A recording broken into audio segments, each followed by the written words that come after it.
Hey friends, welcome to another video. I am so incredibly excited because after a long time of waiting, the Lunar pastes are finally restocked. So everybody who's been waiting, links down below, you guys can check them out. But in today's video, I'm going to be walking you guys through a lot of different ways to use the Lunar pastes in kind of different ways you might not expect, which I think is super cool. So without further ado, let's get into today's video.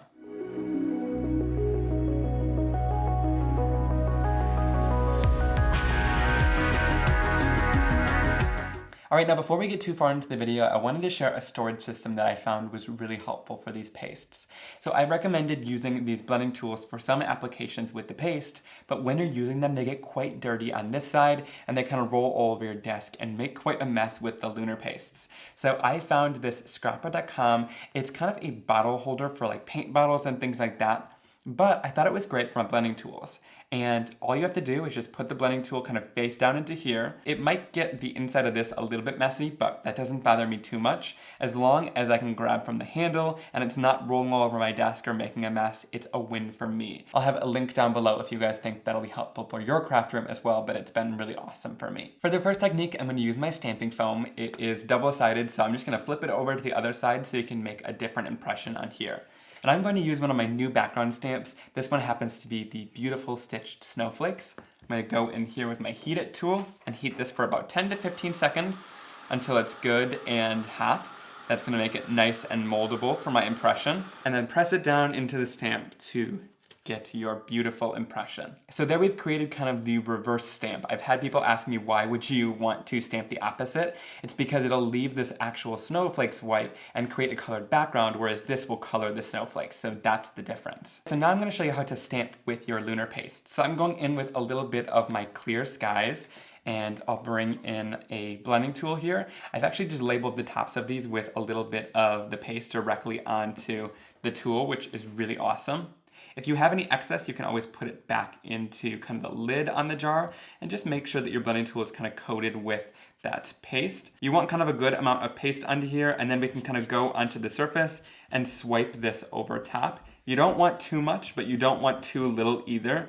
You want just enough, kind of a good in-between Goldilocks amount in order to get enough on here where it's going to stamp nicely. So once we got that done, again, I'm going to set this off to the side in this storage solution. So I'm going to go into here with the first print and give it some good pressure all the way around so that it transfers really nicely. I'm going to lift this off, and there we have our first impression. It doesn't look like a ton right now, but as this dries, it's going to get shinier and shinier, and it's going to create a really awesome background. For the second print, I'm going to water it down with a little mist of my water, and then we will go in with another piece of my stark white cardstock and stamp down an impression. So there we have that same background, just a little bit lighter. I love that you can get two different backgrounds out of one, and I'm gonna show you guys why this is kind of special. Before we do anything else, I'm gonna go in with a little bit of water and some paper towel to clean this off before anything dries onto my stamp. You wanna clean things off while they're still wet when it comes to paste.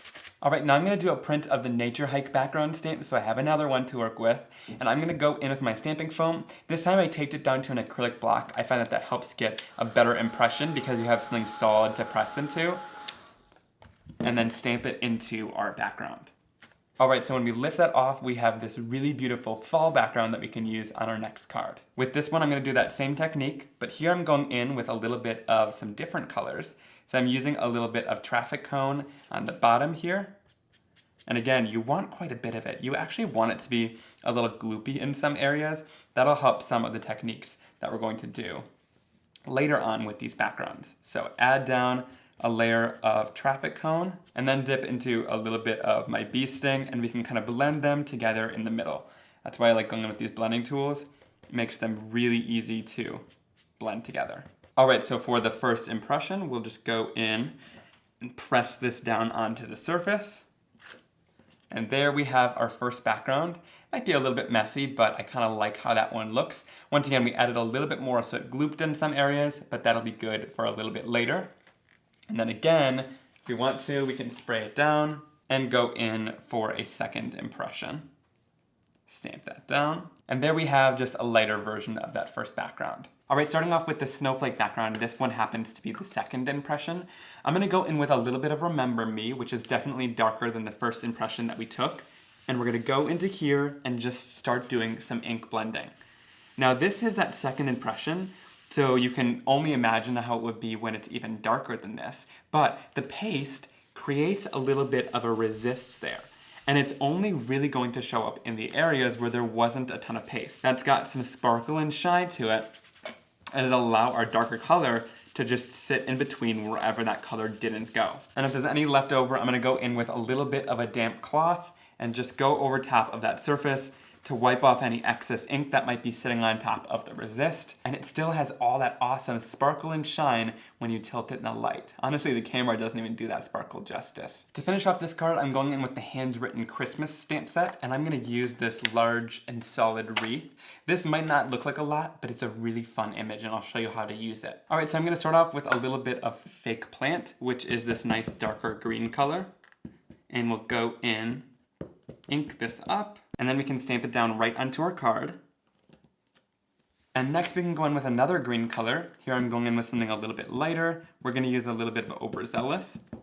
Ink it up, and then again we can stamp this down, but this time I'm gonna take my stamp, it lined up right like that last time, and I'm gonna go in between and stamp it down. So by doing this, it kind of lines up right in between all those other areas and gives us a layered look. All right, now to finish this off, you can use any different sentiment right inside of there and stamp it down right into the center of that wreath. And there we have a really bold sentiment and a nice focal point for our card. All right, and to finish this off, I'm gonna grab one of my little stylists. These happen to be from Wendy Vecchi, and I'm just gonna go in and dot on some little dots of the Bee Sting Lunar paste, and this is gonna create an almost berry-like look. And I love doing it with this because it adds a little bit of shimmer and shine as well. So this is a ton of fun. And it's just the little things like this that really bring a card to life and give it lots of fun dimension and little embellishment touch on it. All right, so there is that finished card. I really like how this turned out with that resisted background using the lunar pastes, making that really fun wreath, and then also those little lunar paste dots on top to just embellish it a little bit. All right, now here is the first impression snowflake background, and we're gonna do a little bit of foiling with it. And this, like I said, has barely any paste on the surface. So it's gonna give me kind of a distressed look, which I really like. It gives more of a subtle impression. You guys will see when I run it through. But of course, if you want more of a full coverage, add a little bit more paste to the surface. So I'm gonna put this through a carrier sheet. This is all I had for now, but you can use a MINC carrier sheet. Put the foil on top, and then we'll run it through the MINC at setting 3. Put the fold towards the machine so that it doesn't get caught in there, and run it right through. And what this does is it's going to kind of reheat the paste in certain areas and add foil to different areas of it, which I think gives a really awesome look. It's always so fun and kind of magical to see where the foil is gonna stick. So I'm gonna pull this off and do the reveal. And look at that. This one foiled actually more than I expected, but you can still see that shiny blue underneath in some areas, which I think is super cool. It gives that two-toned effect. I actually did one before the video too. This one happened to be the second or third impression, and so this one got even less foil. So the more kind of less paste there is on the surface, the less it's gonna foil, but you get different results every time. All right, so here I'm doing the second impression of the leaves, and I'm using a little bit of the glimmering gold foil. On the last one I did a little bit of pink. These are from Gina K and Thermoweb. And then once again, I'm gonna run it right through my MINC and peel it off the surface, and you guys can see, since this one was that second impression, it doesn't have as much foil, so you can see more of the color, which I actually appreciate, and it just gives this kind of spotted gold look all the way across.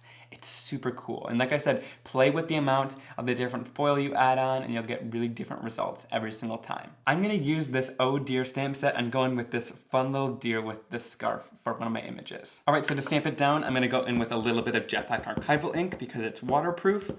Going to ink this image up, and then we can stamp it down onto our card.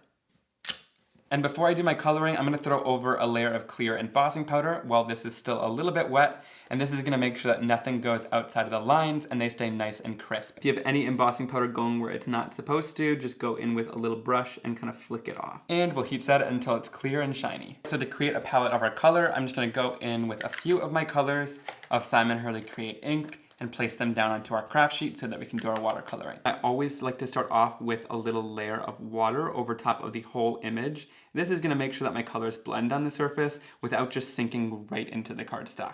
So this water is pretty important. Then I'm gonna go in with my first color. This happens to be Gur, and just do kind of a light wash all across the image with this. And like I said, that first layer of water is super helpful to make sure this is kind of an even coat of color and nothing just sinks right into the cardstock. Then I'll go in with less water and a little bit more color to go in and add some shading here and there all over the image.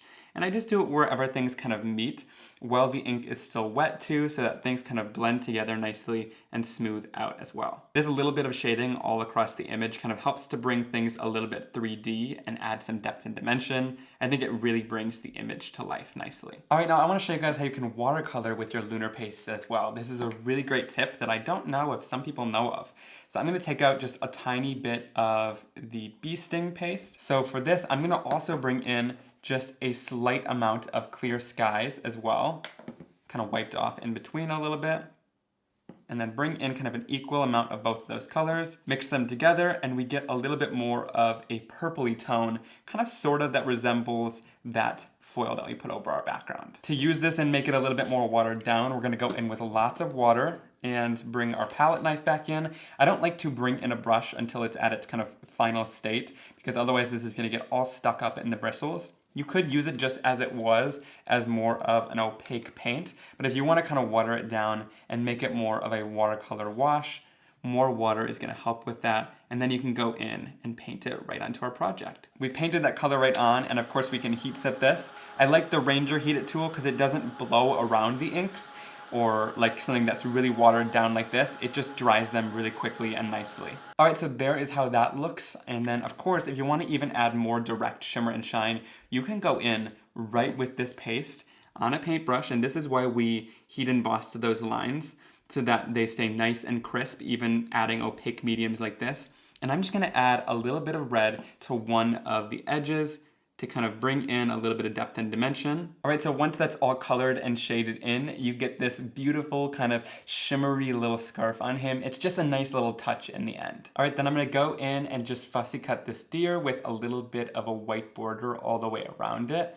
I really like these Fiskars Spring Assist scissors for doing that because they're able to get into a lot of small little details, but they also spring back out at you so they don't make your hands tired or things like that when you're cutting these images out, which is big for me. All right, for the sentiment, I'm gonna use the Wishing You a Very Merry Christmas. It's a nice, simple sentiment, and I'm gonna go in here with my acrylic black. This has nice grid lines on it, so it really helps me to get things straight and lined up. Then I'm going to do a little bit of heat embossing on some black cardstock, so I'll use the anti-static powder bag to get rid of any static on the surface. And then I'm going to go in and stamp it down with a little bit of clear sticky Versamark ink and throw over a layer of my white embossing powder.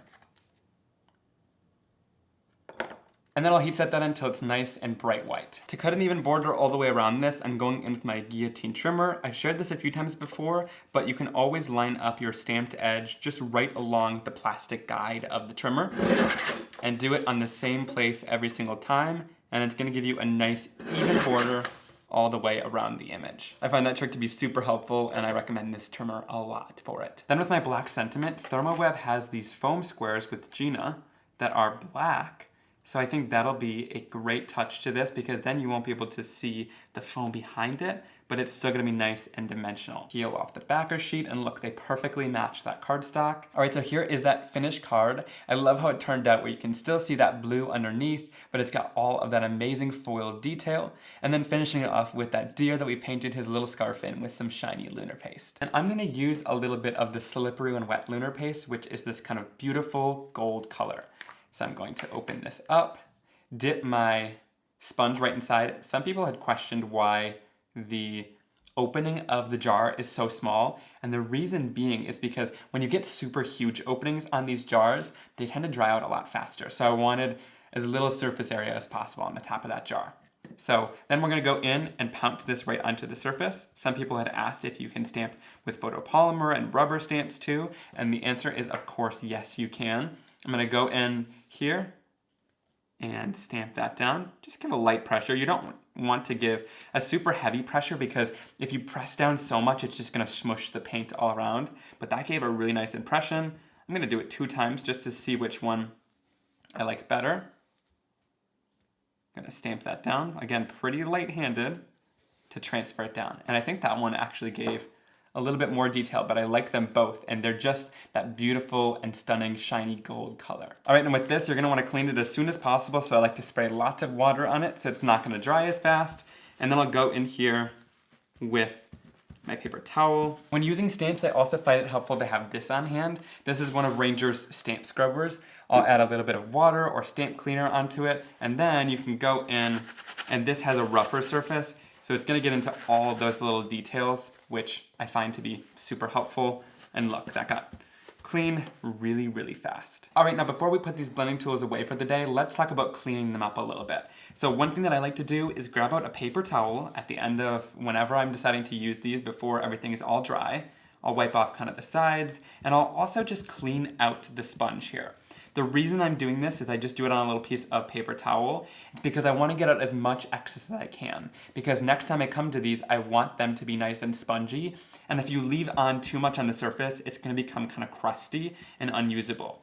So wiping these off is going to keep the sponges really nice, and I just do it to all of the different colors that I have used that day. And then here's a look at this after we're done. Of course, like I said, this is going to get a little bit messy, like the sides of it here. It's already pretty dry on there.